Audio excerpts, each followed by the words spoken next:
안녕하십니까. 김정구 GTV입니다. 이번 영상은 쿠르스크에서 전투에 참가한 북한군에 관련한 내용입니다. 미국의 유력 군사 전문가들은 러시아에 파병된 북한군을 어떻게 분석하고 있는지 알아보는 시간입니다. 과연 우크라이나 전선에서 이들이 어떤 역할을 하고 있는 것인지, 또 러시아는 북한군을 어떻게 보고 있는지에 관한 그런 내용들입니다.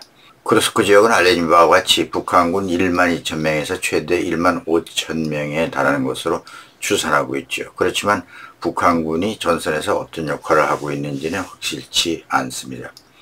특수부대, 즉 폭풍 군단을 파병했다고 하는데, 이들이 우크라이나 전선에서 어떻게 특수작전을 하고 있는 것인지, 아니면 보병 역할을 주로 맡고 있는 것인지, 현재까지는 보병 역할을 하고 있는 것으로 알려지고 있는데요. 어떤 특수작전이 있을 것인지에 관한 궁금증이 생기고 있죠. 미국 아태전략센터 데이비스 맥스웰 부대표는 하루에 러시아군이 1,500명에서 2,000명 정도의 사상자를 내고 있는 상황에서 북한군 1만 2천 명 파병이라는 것은 별로 큰 의미가 없다. 겨우 6일 정도 버틸 수 있는 병력에 불과하다. 이렇게 말하고 있습니다. 이것은 북한 인민군이 푸틴의 전쟁 수행에 있어서 긍정이든 부정이든 어떤 형태로 영향을 미칠지 지금으로서는 판단하기에는 아직 이르다라고 하는 그런 얘기죠. 이렇게 말하고 있죠. 북한군을 단순 보병으로서 투입할 경우에는 러시아가 효율적 전투를 하기에는 상당히 어렵다라고 말했습니다. 그런데 현재까지는 주로 보병 역할을 하고 있다는 사실이 분명해 보입니다. 그러면서 북한군이 탱크와 포 그리고 근접 항공 지원을 받지 않는 상태에서 우크라이나군과 상대해서 전투를 한다면 효율적인 전투는 어렵다, 이렇게 말했습니다. 더구나 러시아군과 언어 장벽이 가로놓여 있기 때문에 효과적으로 작전은 기대할 수 없다라고 하면서 현재 북한군이 전선에 미칠 영향은 미지수다, 이렇게 데이비스 맥스웰은 분석했습니다. 다음으로 게리 세이모라고 하는 분은 전 백악관 대양살상 무기조정관인데요. 이렇게 분석했습니다. 약 1만 명의 초기 파병은 북한군에 대한 일종의 시험적 군대에 불과하다. 러시아가 북한군이 전장에서 어떻게 얼마나 잘 싸우는지 보려고 하는 대상이라는 겁니다. 그렇게 해서 러시아가 북한군의 전투 형태를 보고 또 추가 파병을 할지 등을 결정한다는 그런 시험용의 군대라는 거죠. 그러니까 북한군에게 전투에 대한 대가, 수당 등을 지불하기 전에 테스트용의 군대에 지나지 않는다라고 하는 것이죠. 돈이 들어가는 문제니까 싸우는 능력에 따라서 대가를 결정하겠다는 그런 의도도 된다는 얘기입니다.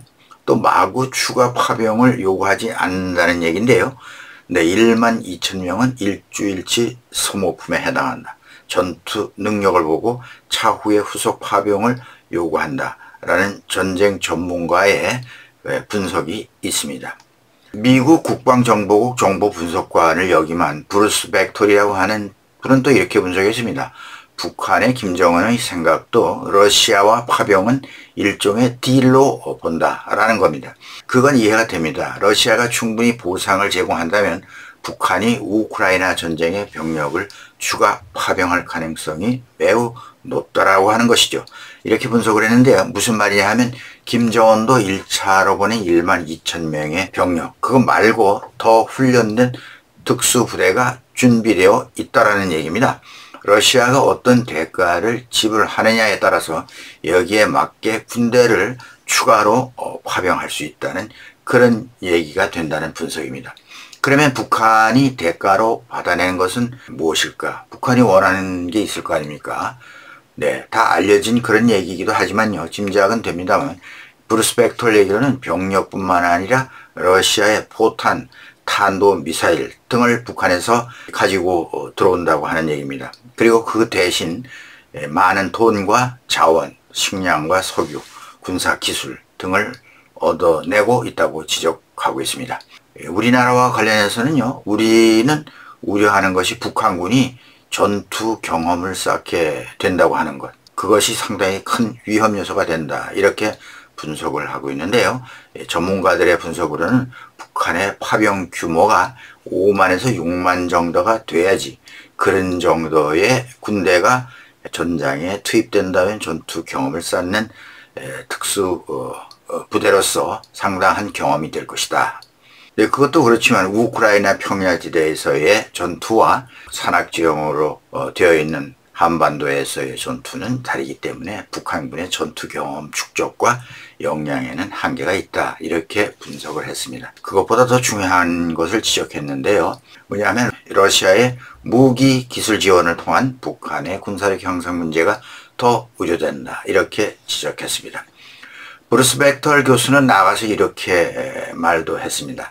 김정은은 자신이 파병하는 북한 특수부대를 포탄이나 미사일과 같은 무기체계로 여기고 있다는 얘기입니다. 왜냐하면 전장에서 복무하는 모든 군인들이 러시아로부터 도움을 받기 때문이라는 거죠. 그리고 러시아 파병 북한군에 장군이 3명 있는 것으로 알려졌죠. 그런데 실제로는 쿠스크에 북한군 관리센터라고 하는 것이 있다고 합니다. 여기에 장군 7명을 배치했다고 밝혔습니다. 주한 우크라이나 대사 포노마렌코라고 하는 대사가 16일 밝혔는데요. 미국이 확인했다는 것입니다. 네, 북한군이 우크라이나 전선에서 어느 정도 추가 파병이 가능할지는 좀 더 두고 보아야 할 것 같습니다. 그런데 1차 파병 병력은 결국 소모품으로 간주하고 있다는 사실, 상당히 슬픈 현실이 아닐 수 없습니다. 북한군 최근 동향이었습니다.